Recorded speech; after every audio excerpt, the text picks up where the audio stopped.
Bueno, mientras los amigos de Argentina, que no se caracterizan por la puntualidad, van ingresando, le damos, le damos las bienvenidas a cada uno de ustedes. En especial agradecerle a Carlos Rodríguez Brown la generosidad de prestarse a este diálogo, a este intercambio. Para nosotros es un gran honor, un gran placer poder escucharlo y seguramente poder luego transmitirle algunas consultas, inquietudes, preguntas.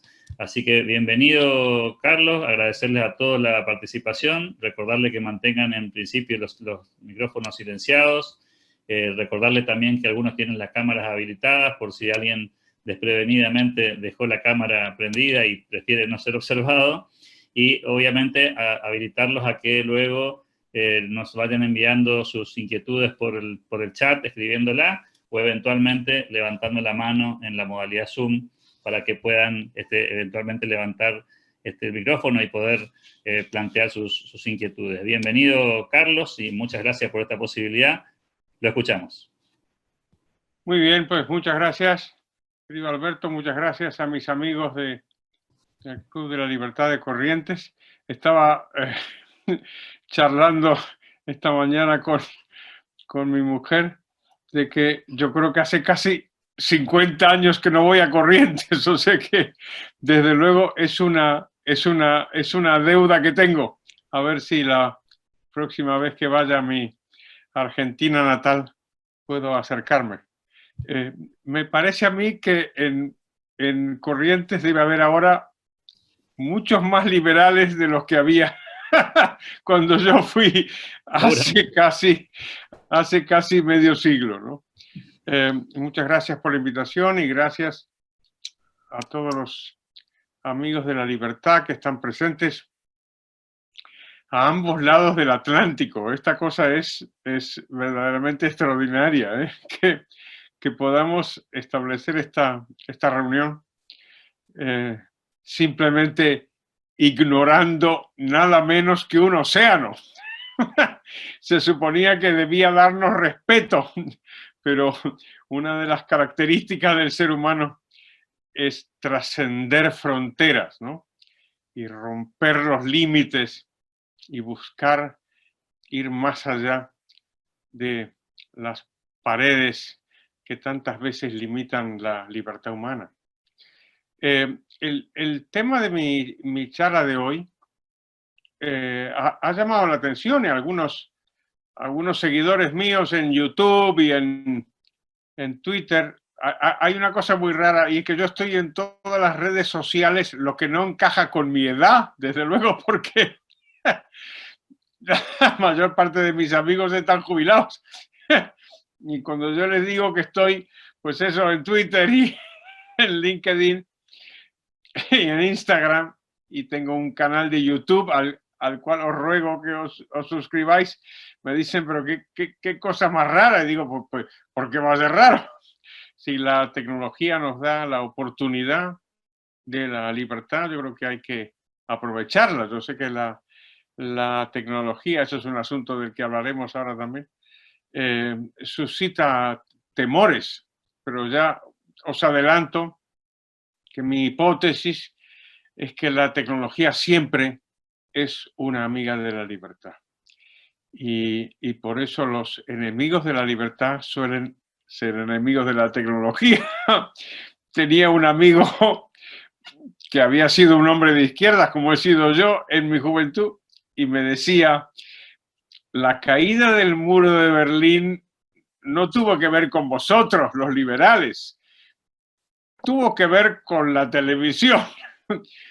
La televisión por satélite, que simplemente permitió que millones de trabajadores en los países comunistas pues percibieran que existía otro mundo más allá de la atroz dictadura que padecían, ¿no? Pero bueno, vamos a hablar del tema. Cuando me invitasteis a participar en esta charla de hoy, se me ocurrió hablar del virus y la libertad.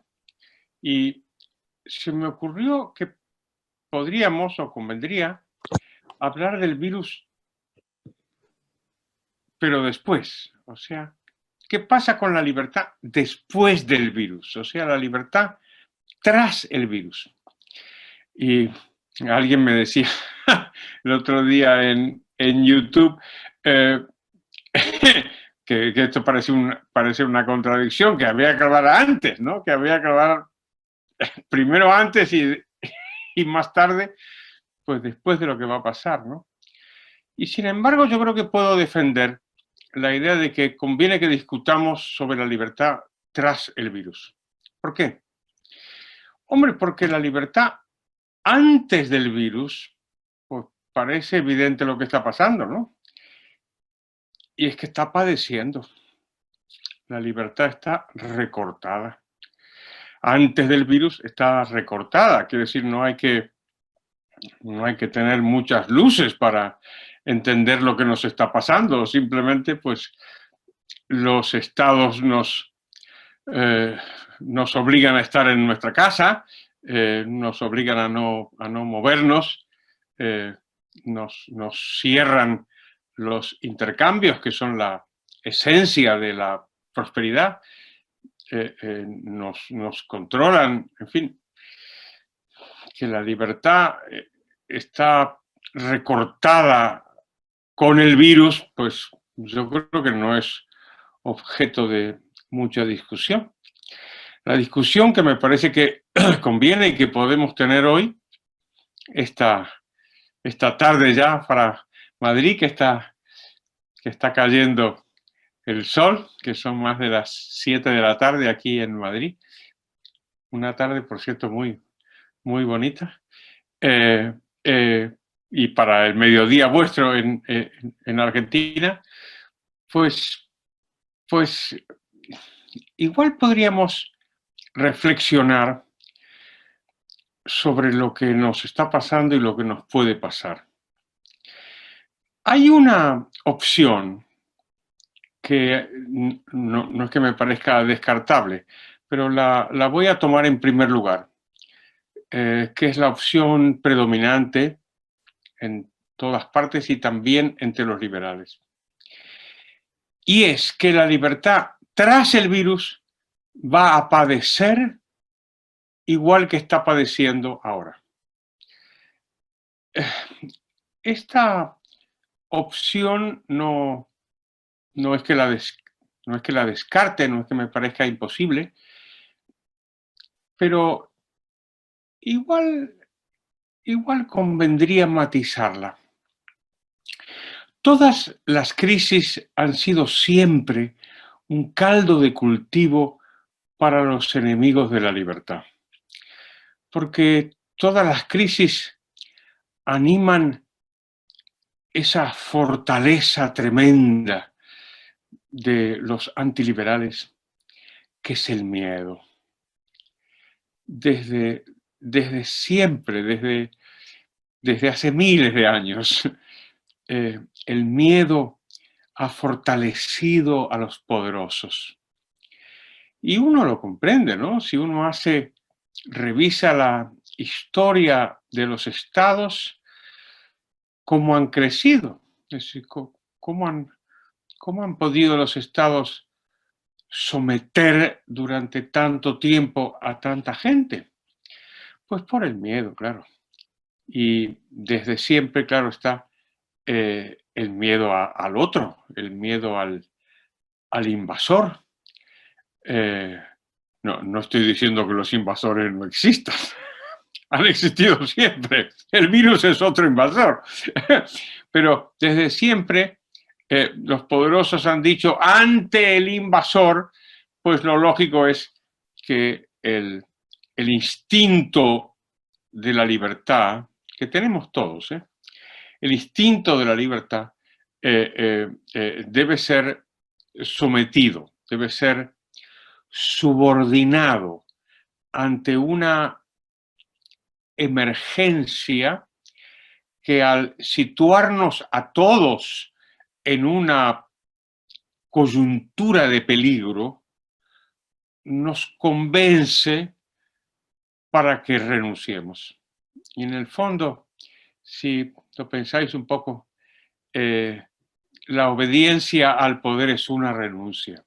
Sí, tenemos que renunciar porque ante el peligro de una comunidad amenazada, tenemos que renunciar.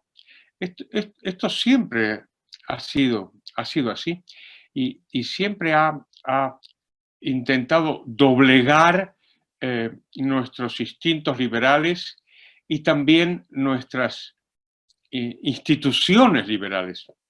Un asunto que siempre me ha interesado es la rivalidad entre el Estado y la Iglesia.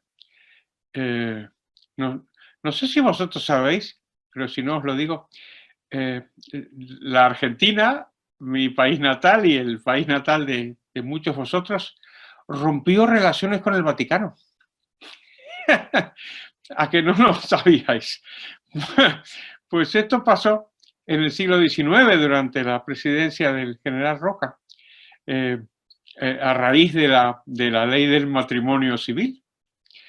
Y la Iglesia siempre fue un obstáculo frente al Estado.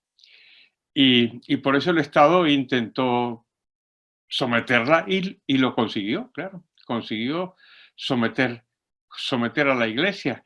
En la portada del Leviatán de Hobbes, que alguno de vosotros quizá haya leído, haya visto, está el famoso gigante, el famoso monstruo bíblico que tiene, que tiene en los brazos, por un lado la espada del Estado, y por otro el báculo del pastor.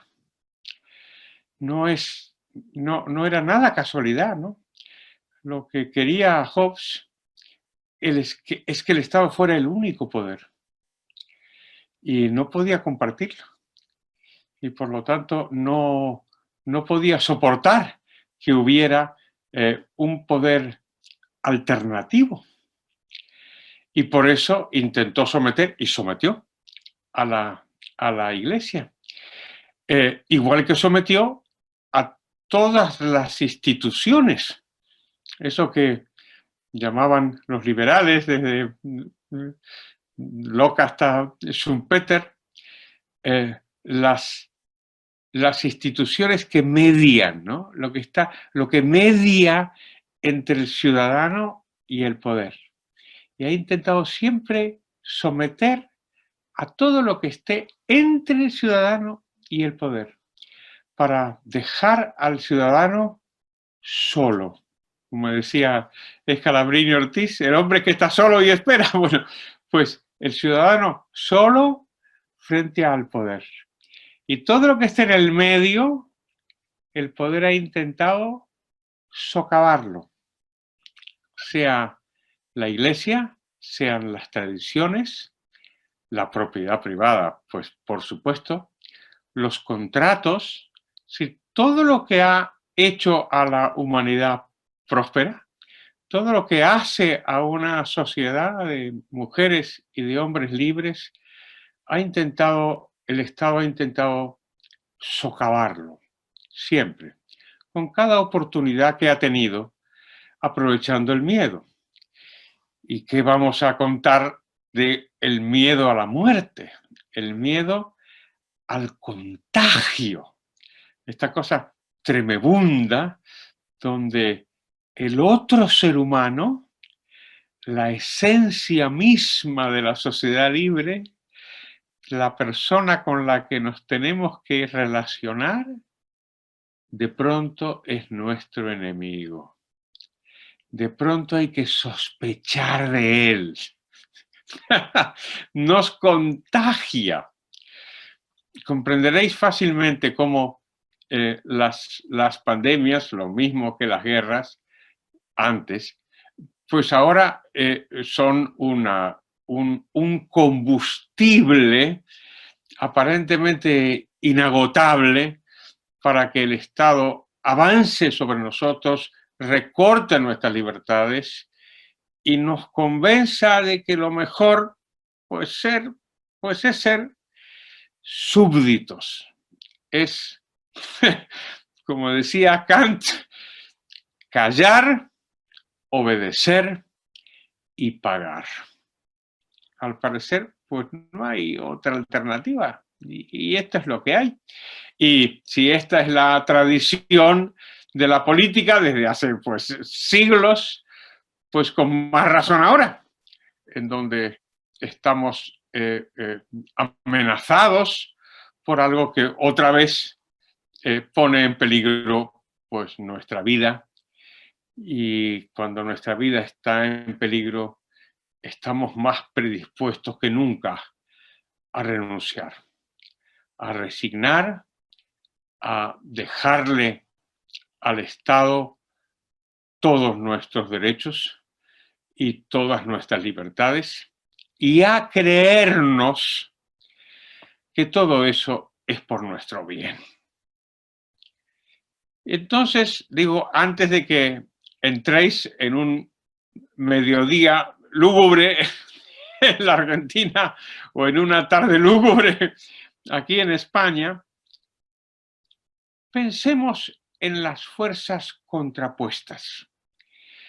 Pensemos en que esos instintos liberales que todos tenemos, pues igual pueden prevalecer.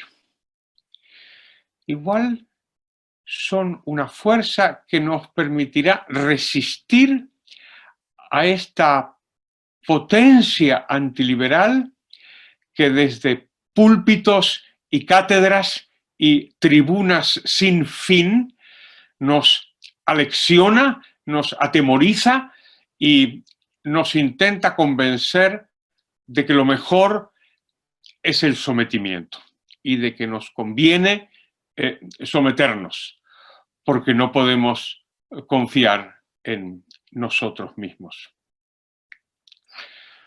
A mí me parece que sí existen fuerzas contrapuestas, aunque resulte increíble, aunque resulte asombroso, aunque nos parezca que es imposible pensar en una sociedad de mujeres y hombres libres, que respetemos nuestras creencias, nuestros valores, nuestra religión, nuestras tradiciones, nuestra propiedad, nuestros contratos. Comprendo que esto pueda resultar chocante y por eso lo planteo, pues si no, pues no tendríamos ningún motivo para discutir hoy y simplemente pues nos rendiríamos, ¿no? Yo creo que late en el ambiente una posibilidad, es solo una posibilidad, que es la posibilidad de la libertad. Y sobre esto me gustaría reflexionar en los próximos minutos antes de que abramos nuestra discusión. Fijaros una cosa, ¿no? Al mismo tiempo que predomina, como digo, al parecer todos los altavoces, la idea de que hay que someterse, al mismo tiempo late una vieja desconfianza. Yo creo que es una desconfianza muy valiosa sobre la cual tenemos que apoyarnos. ¿Qué es la desconfianza hacia el poder? Y al mismo tiempo, la confianza en lo que es nuestro, en nuestros valores, nuestras tradiciones y nuestros bienes y nuestros derechos. A mí me parece muy interesante lo que ha pasado en nuestro tiempo con la democracia. Porque si os fijáis, la democracia parece el sistema ideal. Porque ya no es una persona poderosa la que nos somete, sino que es algo que lo hemos elegido. Siempre digo que la democracia es el mayor legitimador que ha tenido el poder en toda su historia. ¿Por qué? Porque el poder que siempre ha buscado legitimarse, acordaros lo que decía, Talleyrand a Napoleón, le decía, las bayonetas sirven para muchas cosas, pero no para sentarse encima de ellas. Quería decir con toda razón que el poder necesita de nosotros, necesita de nuestro asentimiento. Y la democracia, por eso digo que es un gran legitimador del poder, porque durante milenios las mujeres y los hombres hemos obedecido. Pues buscar la antigüedad más remota. Pero siempre era a una fuerza que era extraña a nosotros, que era lejana a nosotros. Y entonces era el rey, o era una autoridad religiosa que decía que mandaba en nombre de Dios, estaba lejos de nosotros. Pero la democracia no es así. La democracia dice que manda en nombre de nosotros. Esto es impresionante, ¿eh? Es como si el poder le extendiera a la población un espejo, ¿no? Y le dijera, yo soy tú. ¡Caramba! A ver cómo hace uno para resistirse, ¿no?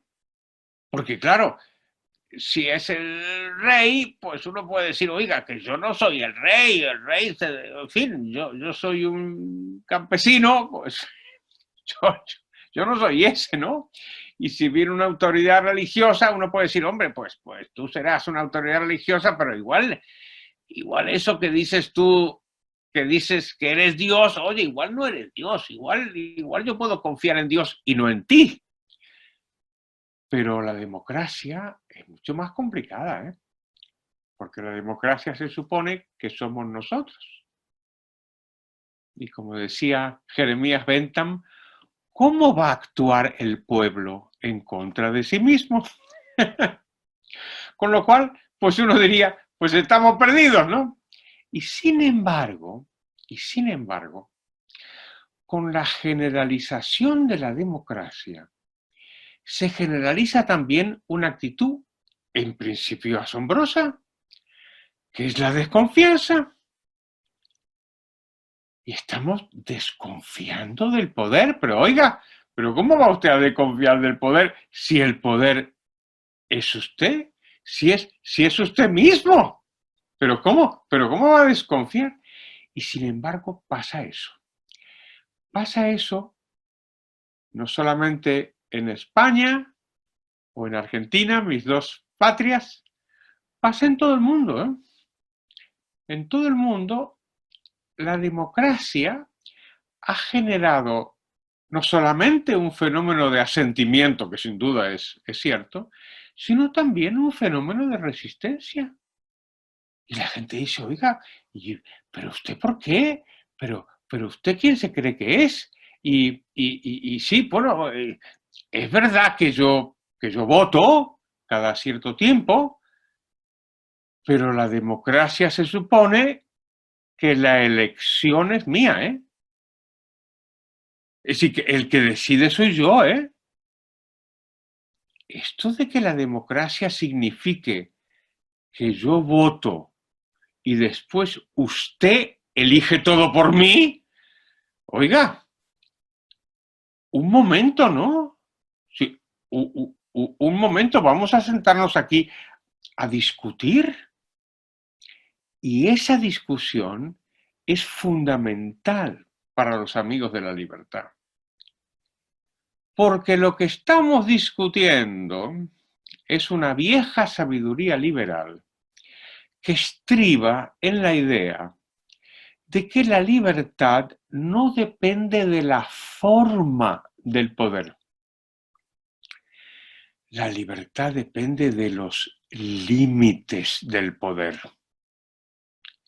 Y no es verdad que la democracia, por el hecho de estar avalada por el voto popular, tenga a continuación un poder sin límites.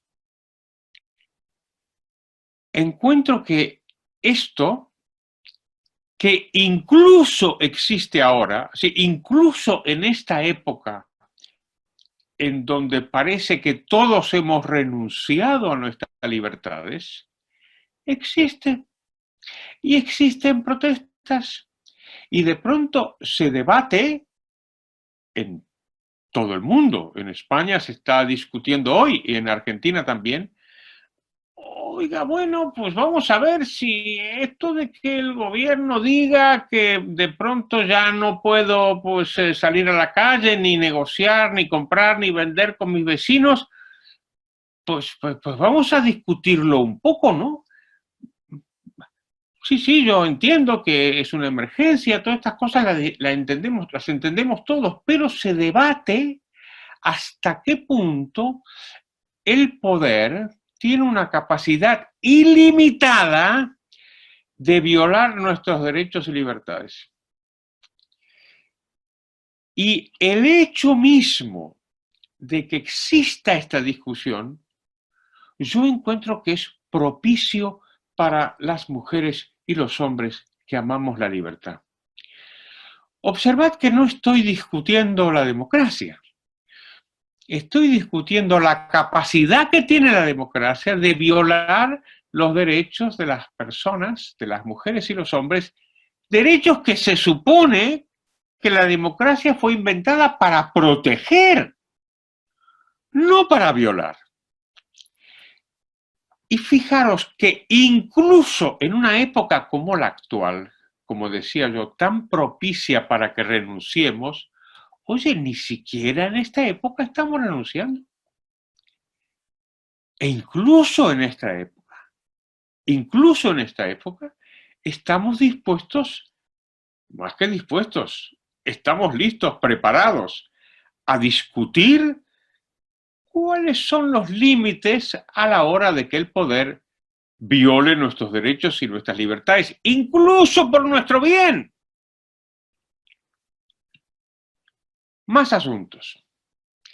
Otra de las fuerzas que utiliza el poder para avanzar sobre nuestros derechos y libertades es que tiene que manejar nuestros bienes, tiene que, como se dice, redistribuirlos.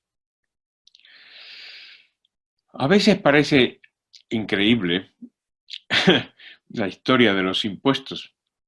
Hace un siglo los impuestos eran bajísimos y todos los impuestos fueron establecidos sobre la base de que eran bajos, que eran bajos y que solo afectaban a una minoría.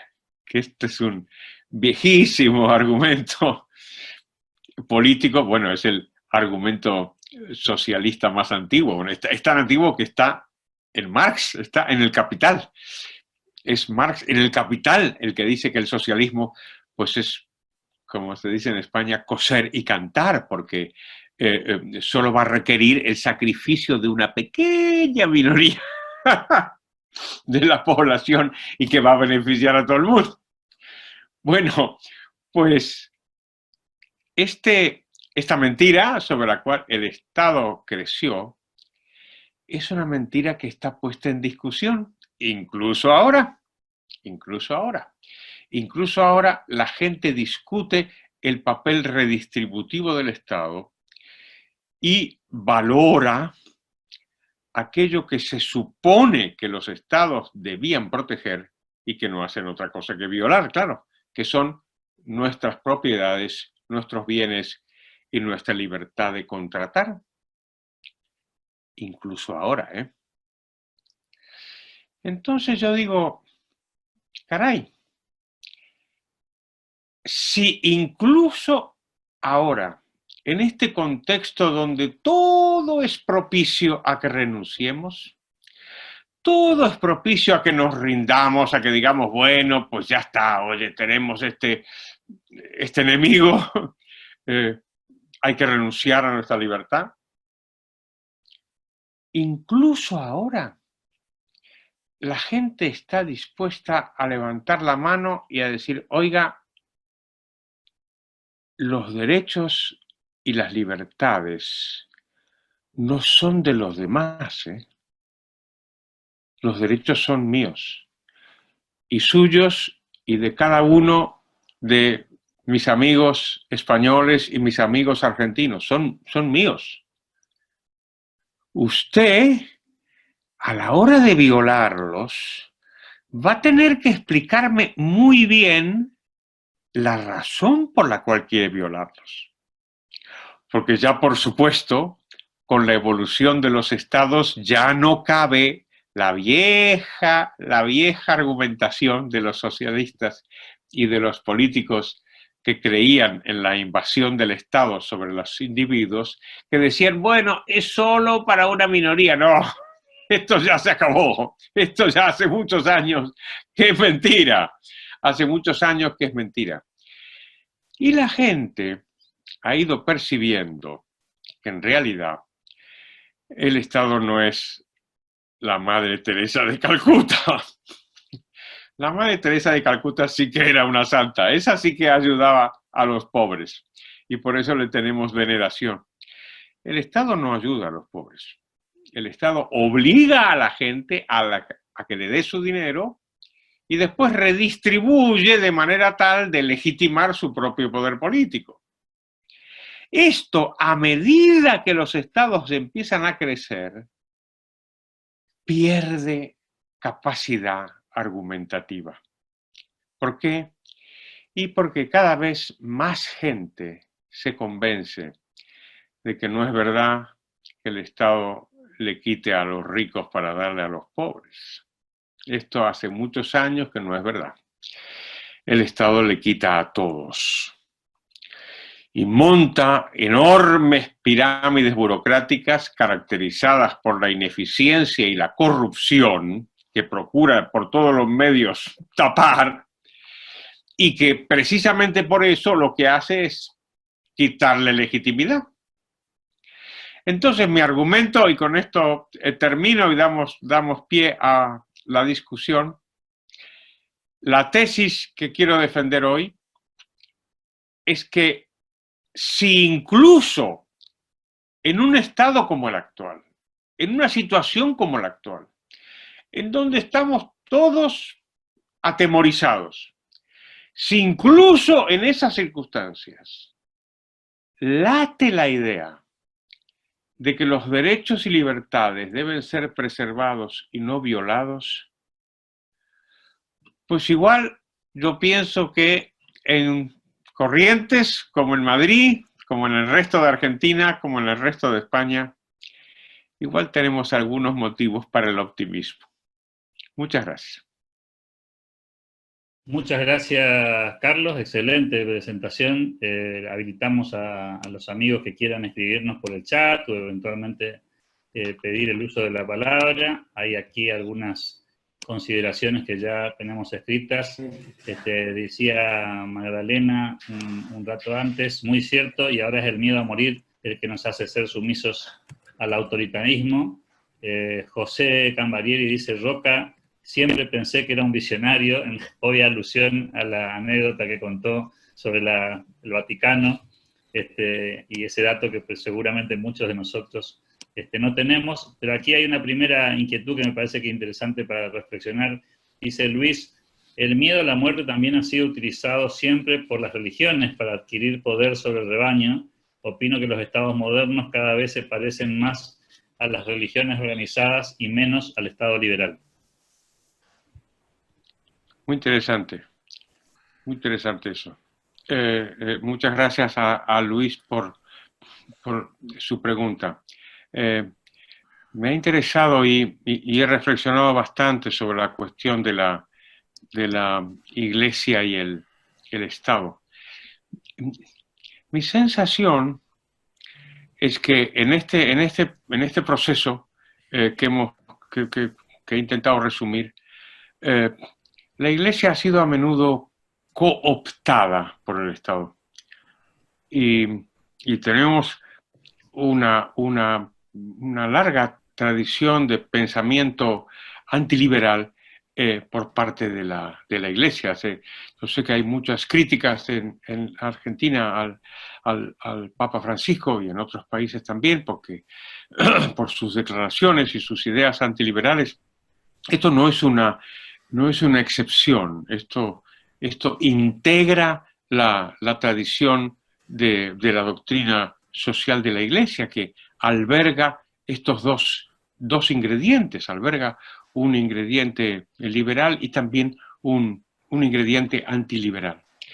Y esto yo creo que hay que reconocerlo y admitirlo. Yo siempre le digo a mis amigos católicos que son antiliberales, que tengo muchos, que la Iglesia no es de los liberales ni de los antiliberales. Lógicamente, la Iglesia es de todos, porque este es su trabajo. Naturalmente, solo faltaba que hiciera distinciones la Iglesia. Este no era mi argumento para responderle a Luis.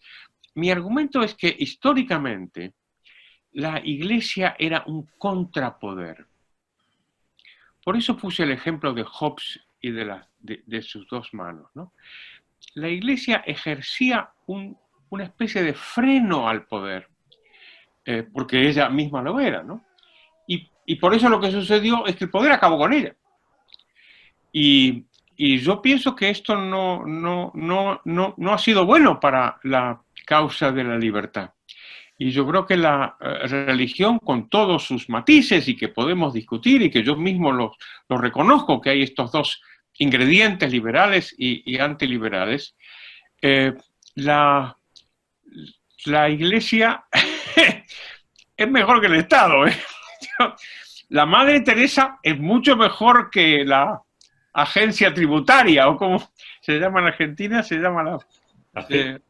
eso es mucho mejor, ¿no? Ya sabéis la diferencia entre la Madre Teresa de Calcuta y el Estado, ¿no? La diferencia es que si uno no le daba dinero a la Madre Teresa de Calcuta, no pasaba nada, ¿eh? La Madre Teresa de Calcuta te invitaba, te pedía a que fueras una persona moral, es decir, que ayudaras a tus semejantes, que es nuestra obligación moral. Pero si no querías, no pasaba nada, ¿eh? Si no pagas impuestos, vas preso, ¿eh? Esta es la diferencia. Hay una pregunta de Víctor, que levantó la mano. Le habilitamos el micrófono, o habilita usted el micrófono, Víctor. Sí, lo tengo habilitado. Hola, Carlos, ¿cómo estás? Hola. Bueno, vos planteás una tesis de que el pueblo genera anticuerpos en contra del autoritarismo de la democracia. Pero yo estoy viendo, y lo hemos charlado también, que la democracia tiene una trampa metida en sí mismo, que es que uno naturalmente tiende a reducir los subsidios, a tener toda esa tesis de que tiene que ser la voluntad, no el Estado que distribuye y todo, pero por otro lado la gente termina votando en un proceso de realimentación positiva, en el sentido cuanto más pobre es peor, donde yo voto al que me da. Entonces se llega a que el gobernante confunde poder con Estado. El Estado soy yo, no es el Estado que ganó la elección anterior, ese es un usurpador del Estado. Entonces, creo que la respuesta está en la educación. Ahora, ¿cómo lográs salir de ese proceso de realimentación positiva donde cuanto más pobre la gente, más me vota? A mí me ha pasado que profesores universitarios, encantados de votar porque Cristina apoyó al CONICET, por ejemplo, ¿no? Sí, está muy bien. Gracias por la pregunta, Víctor. Vamos a ver. Sí. Está bien que digas los de los profesores, porque estas son las ideas que prevalecen, sobre todo en nuestro ámbito universitario. Este es un argumento muy poderoso que hay que analizar con mucho cuidado, y es que cómo salimos de esta trampa, ¿no? Y es que el Estado se legitima sobre la base de que voy a violar la propiedad, pero a ti te va a beneficiar. Este es un argumento de verdad muy, muy poderoso y que, por cierto, muestra la radical inmoralidad del Estado moderno, ¿no? repitamos, la Madre Teresa no le quitaba nada a nadie. La Madre Teresa le pedía a la gente, ayúdame y con lo que tú me ayudes yo voy a ayudar a los pobres. El Estado viola la libertad, es decir, el Estado impone una situación inmoral.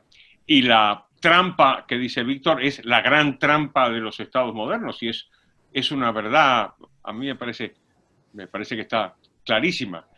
Mi única luz al final del túnel es la siguiente. A medida que los estados crecen sobre esa base, es que el Estado crece sobre esa base, y es que usted, señora, renuncie a su libertad porque yo le prometo que le voy a quitar el dinero a su vecina. A usted no, a su vecina. Ese robo, esa inmoralidad que es la base del Estado redistribuidor moderno, que por cierto presume de ser una especie de imagen moral, es justo lo contrario, ¿no? Es posible, yo espero que sea real además, que termine autodestruyéndose por lo siguiente, porque uno puede montar este mecanismo redistributivo a cambio de votos que dice Víctor. Pero como decía John Stuart Mill, somos dueños de nuestros actos, pero no de sus consecuencias. Y una de las consecuencias que tiene lugar con este estado creciente sobre este mecanismo es que la gente percibe cómo funciona y percibe lo que cuesta. Persigue cómo funciona en el sentido de que se da cuenta de la corrupción, la cultura del subsidio, lo que llamáis en Argentina la cultura del plan, o lo que llamamos en España y en Europa la cultura del subsidio. Percibe la corrupción fabulosa a que da oportunidad un Estado muy grande, y también percibe su coste. Es verdad que los Estados han hecho desde toda la vida todo lo posible para que sus costes no se perciban, digamos, para que la gente no se dé cuenta de lo que el Estado cuesta. Voy a hacer un pequeño homenaje a unos ascendistas italianos de final del siglo XIX y principio del siglo XX que se dieron cuenta de esto. Hago una reivindicación por si hay algún economista entre nosotros. Los economistas estamos muy abrumados por la tradición anglosajona, por los grandes economistas que ha habido en Inglaterra, en Gran Bretaña y en Estados Unidos, claro. Pero ha habido grandes economistas fuera de ahí, y entre ellos estos italianos, ¿no? Que se dieron cuenta de este mismo asunto, de este mismo problema tan importante que plantea Víctor, ¿no? En especial voy a hacer un homenaje a un señor que se llama Puviani, Amilcare Puviani, que hace 100 años escribió un libro que se llamó La ilusión financiera, que trataba exactamente de esto, de cómo los estados procuran que sus beneficios sean visibles y sus costes sean invisibles. Gran sabio. Mi única esperanza, mi única luz de esperanza ante lo que comentaba Víctor, es que cuando los estados crecen, y a medida que crecen, esta mentira es cada vez menos creíble. Gracias. Tenemos otra pregunta aquí, dice Daniel, dado que la libertad es fundamental para la dignidad humana y el progreso, ¿por qué no tienen más activistas que la defiendan? A ver, ¿cómo responder a Daniel? Daniel, yo creo que Daniel, más que Daniel, parece el de los leones, ¿no? ¿No?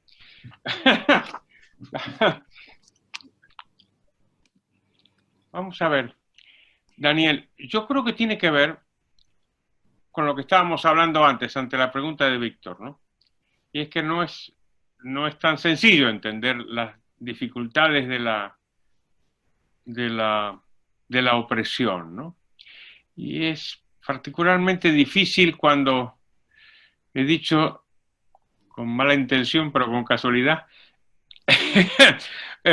púlpitos, cátedras y tribunas sin fin. Todos los mensajes que recibimos, todos son antiliberales.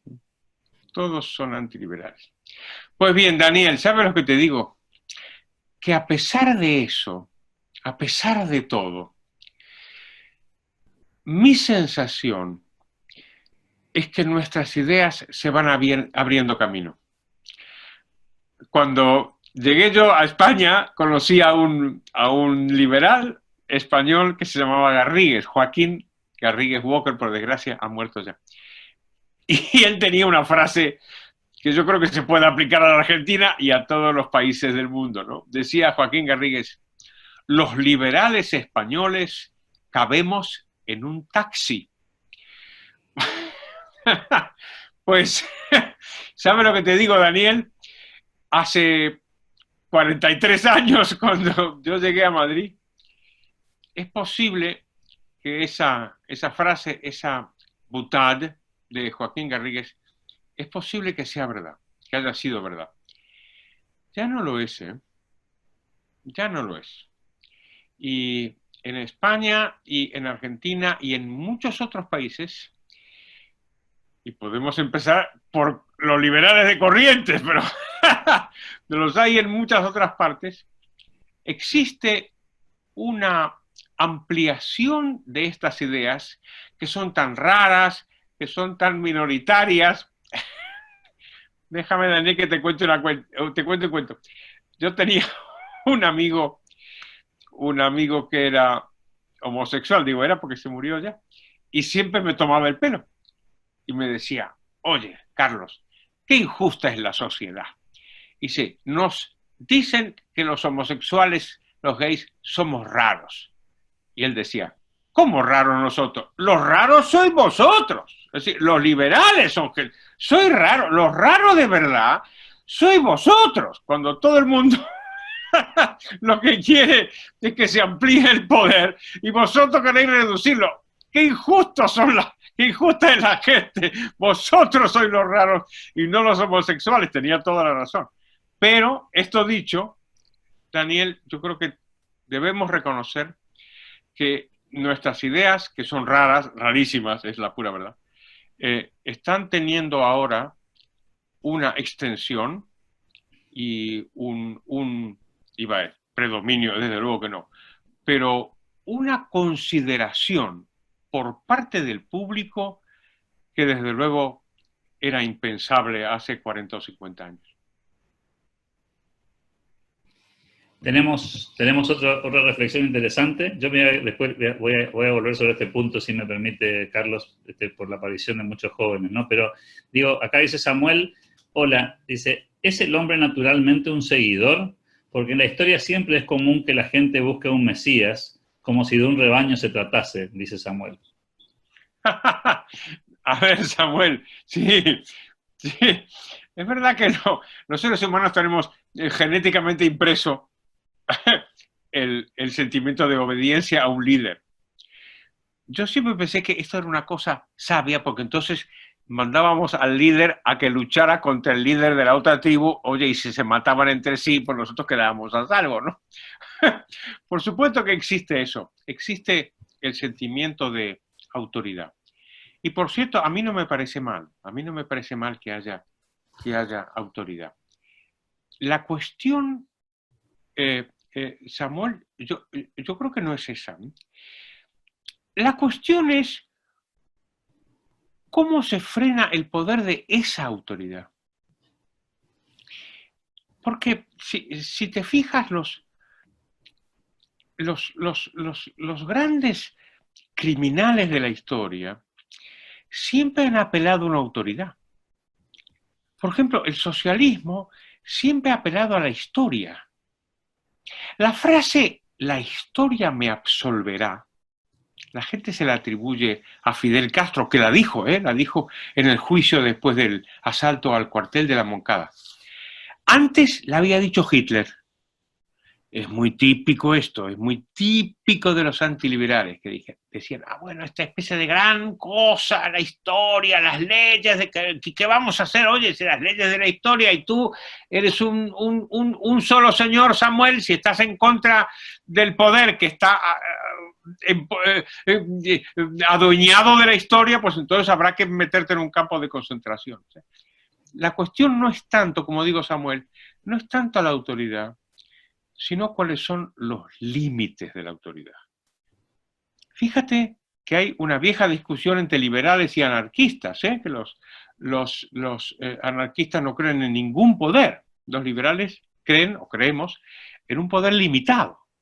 Y me parece que la cuestión estriba en eso, en la idea de que sí, bueno, podemos tener líderes, yo no tengo ningún problema en tener líderes, tener autoridades, personas a las que respeto, no tengo ningún problema a que haya un alcalde en mi ciudad, que por cierto está bastante bien, que se llama Martínez Almeida.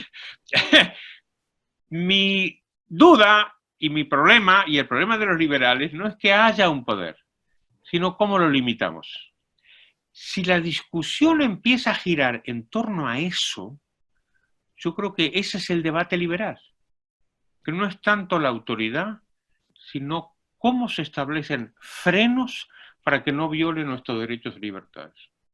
Hay varias preguntas, no queremos abusar de su tiempo, Carlos. Le habilitamos el micrófono a Fran, que nos está pidiendo ahí para hacer un planteo. Lo escuchamos, Fran. Hola, buenas tardes, profesor. Hola. Soy Francisco González. En primer lugar, bueno, pues un placer conocerlo, un placer hablar con usted. Yo soy profesor de Economía en Educación Secundaria. Mi pregunta es, yo que me estoy esforzando, o cuando imparto Economía de la empresa, por hacerles ver a los alumnos y por presentarles el pensamiento liberal, y que aparentemente debería ser algo atractivo para ellos, porque estamos hablando de libertad, y realmente lo que nos encontramos es con que todo lo que los rodea es un pensamiento, estoy hablando en el ámbito educativo, un pensamiento que es más tendente a lo contrario, a la limitación del poder, perdón, a que exista un poder que nos limite nuestras libertades. ¿Qué hemos hecho mal para que desde, usted hablaba de los años que lleva en España, desde hace 40 y no sé cuántos años que teníamos otro régimen, una dictadura, hasta hoy, se haya avanzado tan poco para que sea tan atractiva la libertad y queramos de nuevo volver a someternos aparentemente a un gobierno que sea un padre nutricio para todos? Fran, querido colega, ánimo. Mucho ánimo. Mucho ánimo, porque desde luego tenemos un trabajo muy, muy complicado, pero ¿quién ha dicho que la vida tiene que ser fácil, no? Hay algo que has dicho que me parece que es muy importante, ¿no? Y es, ¿por qué no prende más, digamos, el pensamiento liberal que debería ser atractivo? Yo creo que ahí no estoy muy de acuerdo contigo, Fran, porque yo creo que el liberalismo no es atractivo. Lo atractivo es lo otro. Lo atractivo es el socialismo. En todas sus variantes, los nazis, los fascistas, los comunistas, los populistas, eso es lo atractivo. Y es yo te voy a arreglar la vida, yo. Y a ti no te va a costar nada porque le voy a quitar todo a tu vecina. Tú tranquilo, Fran, tú tranquilo. Tú renuncia a tu libertad y a tus derechos, ya se sabe que la libertad es una cosa salvaje, como dicen, el capitalismo salvaje, el mercado salvaje. El socialismo es atractivo por definición. El liberalismo no. Esto lo he dicho en alguna oportunidad. ¿Cómo va a ser atractivo el liberalismo si el liberalismo lo que dice es que a Fran hay que dejarlo en paz? Y a Alberto y a Víctor y a la gente hay que dejarla en paz. Esto no es atractivo. Lo atractivo es lo otro. Lo atractivo es, yo voy a someter a Alberto, a Fran, a Víctor y a todos en beneficio de todo el mundo, les voy a quitar sus derechos para conseguir una sociedad más justa, menos contaminante y más igualitaria. El mensaje atractivo, Fran, es el de los otros. Y esto es lo que indica el enorme esfuerzo que tienes que hacer. O sea que tienes toda mi solidaridad, Fran. Muchísimas gracias. Muchísimas gracias. Había una reflexión interesante sobre sobre la pregunta de Samuel y la respuesta de Carlos a Samuel. Dice Luis, creo que la búsqueda de un líder poderoso que nos salve está desarrollado durante 100.000 años, 1.000.000 de años de tribalismo paleolítico y antes para bien o para mal. La diferencia es que en tribus de chimpancés era más o menos fácil librarse del poderoso y no tenía tantos medios para ejercer la tiranía, y recomienda allí un post. Pero hay una pregunta en relación a esto que Fran planteaba. Dice, acá pregunta, aquí está. Nos pregunta Marcelo, ¿finalmente el populismo llegó a España? ¿Será rechazado? ¿Será a través de un frente que se consiga ese rechazo? Sí. Esta cuestión del populismo me hace acordar a un juez norteamericano que dijo que tenía un problema con la pornografía. Y es que no sabía definirla, pero la reconocía cuando la veía. Y con el populismo pasa algo parecido. ¿Por qué? Porque es complicado de definirlo, ¿no? Y el caso de la Argentina es muy peculiar porque ha perdurado el peronismo durante muchísimo tiempo. Esto no es nada frecuente, ¿no? Pero en fin, vosotros sabéis más de eso que yo. Lo que yo veo del populismo en España es que claramente es un invento de la izquierda que tras la caída del muro de Berlín quedó sumida en un desconcierto y ha intentado salir de ella, salir del desconcierto, esgrimiendo nuevas banderas. Y por eso tenemos desde la ecología, el indigenismo, el feminismo, y el populismo es simplemente una variante más en donde la izquierda ha redescubierto una posibilidad de entrar en la política, de entrar en el poder. La historia concreta de España es la de un resplandor, porque eso fue lo que pasó. Hubo un resplandor con el surgimiento de Podemos, cuyas vinculaciones con el kirchnerismo y otras variantes corruptas de la izquierda en América Latina son muy conocidas, y de pronto pareció que era un protagonista, de pronto pareció que la política giraba en torno a estos caraduras, que yo creo que es lo que son, vamos a decirlo claramente, son simplemente unos caraduras que han aprovechado la oportunidad, ¿no? ¿Y por qué digo que son unos caraduras? Primero, porque lo son, y segundo, porque ha pasado una cosa que sucede con el populismo normalmente, no en Argentina, por eso digo que Argentina hay que analizarla con lupa y con cuidado. Y es que el populismo suele subir y bajar, suele tener una época y después baja. Y eso ha pasado en España. En España Podemos parecía que era, con Pablo Iglesias, la revelación de la política, y se agotó. Se agotó tanto que por eso tenemos en España el gobierno que tenemos. Es que el gobierno que tenemos es producto de que en las últimas elecciones perdieron tantos votos los populistas y los socialistas que decidieron unirse, porque dijeron, si no nos unimos, se acabó el cuento, macho, se acabó la historia y tenemos igual que ponernos a trabajar. Eso, claro, cualquier cosa menos esa pesadilla, ¿no? Y entonces por eso se han juntado. O sea que la historia del populismo, si se rige por la norma general, no la argentina, sino la general, en España está siguiendo el patrón que se ha repetido en otros países, y es que es un esplendor y después una caída. Un par más para no cansarlo, Carlos. Bueno, alguien aquí aprovecha para decir que, para quienes no lo conocen, recomiendo el libro de Carlos, Estado contra Mercado. Aparece esta recomendación. Y yo voy a intentar hacer una especie de revisión de un concepto muy interesante que planteó usted recién, Carlos, cuando dijo que el socialismo era, por definición, atractivo. y el liberalismo no lo era, y lo quería llevar a la reflexión de qué siente cuando ve tantos jóvenes hoy atraídos por estas ideas de la libertad que aparecen secuencialmente. ¿Es un fenómeno solamente de las redes que lo estamos visualizando y antes no?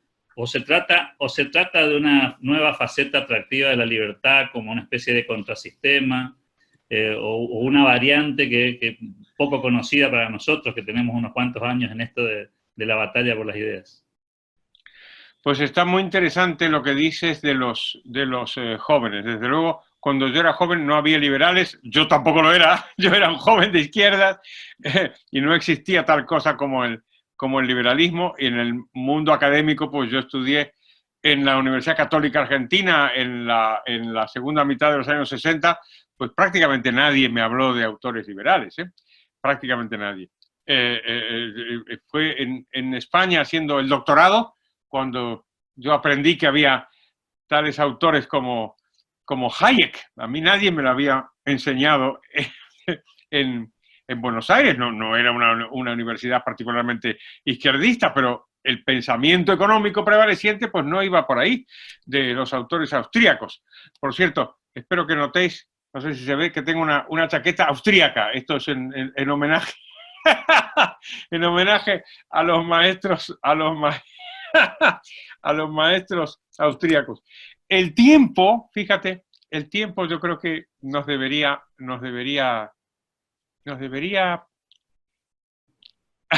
dar alguna señal de optimismo. El tiempo y la tecnología. Me acuerdo que hace muchos años, en los años 80, hablando de mi chaqueta austríaca, conocí a Hayek.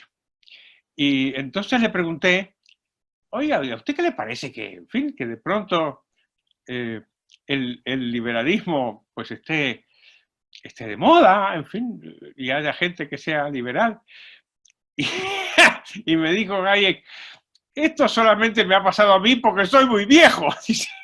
Si me hubiera muerto a una edad normal, pues, no habría visto este fenómeno.